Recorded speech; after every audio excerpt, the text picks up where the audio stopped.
Senator Graham? Well, thank you. On immigration reform, number one, Senator Kane is really good to work with. The 21% rate that we picked was, I think, the world average. Is that right, Dr. Falk? How do you say your name again? Falkender. Okay. Was that correct? That 21% is sort of the world average? That brought us to the median within the OECD. Yeah. So when Senator Kane says 25 versus 21, it's not an unreasonable debate to have. We just didn't pull 21 out of the air. So, but no, he's always trying to look for a way forward, and I appreciate that. When it comes to immigration reform, I've been in the Gang of Eight, about every other gang you can be. And I'll just tell Dr. Reich, I know you've been involved, that if we don't secure our border first, there will be no immigration reform. Dr. Owens, does that make sense? If you legalized a bunch of people now without securing your border, you'd have even more illegal immigration? I think Dr. Reich was referring to the fact that our aging population means that to get robust labor market growth over the future, we're going to need some population growth, and immigration reform is one way to take that on. Yeah, I'm just with Dr. Reich. You there? Yes, I am, and that's exactly what I said, and that's exactly what I mean. Okay, but we do have to secure the border as part of immigration reform. Is that correct? Yes, and we have had in this country a very strong and robust debate about what securing the border actually means, just as we've had a robust debate about a lot of things. I think the central issue that we are debating today is whether we have a corporate-centered economics or whether we have a people-centered economics in terms of inflation and making sure that wages rise in a real way. And as somebody who's been involved in labor policy for the last 50 years, I can tell you that from the World War II until the late 1970s, we had a growing middle class, we had lower inequality, we had more opportunities for people in this country, and starting in 1980, we actually had a U-turn.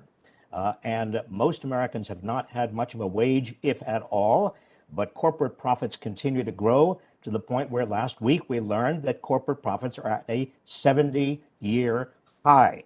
Now, if you can't actually explain that and explain to American public how we can possibly have inflation and price increases while corporate profits are at a 70-year high, then I just simply don't know how you can say we have a people-centered economics. We don't. We have policies coming out of Washington that continue to improve the well-being of American corporations, not the well-being of American people. Thank you.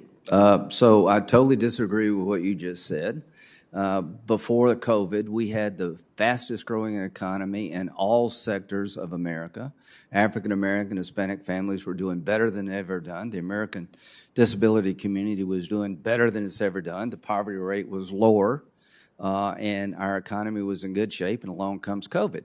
So all I'm saying is we are here to talk about inflation, and Senator Kane mentioned immigration. Count me in for supplementing a declining workforce. Count me out for an immigration bill that doesn't secure the border first.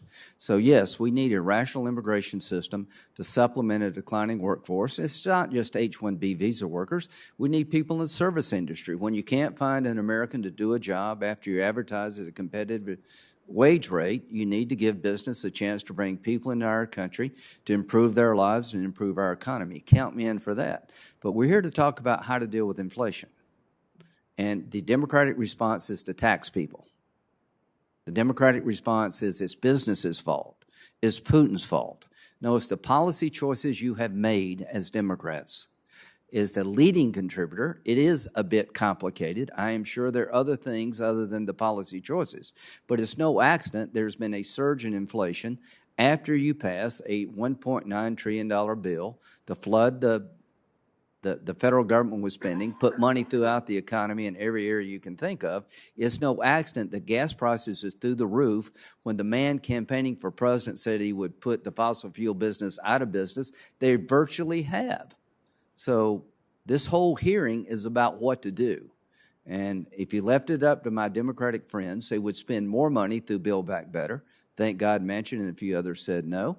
And when it comes to energy production, instead of producing here, you're calling Venezuela, and you're calling OPEC, and you're calling maybe even Iran. You've got it backwards. Thank you.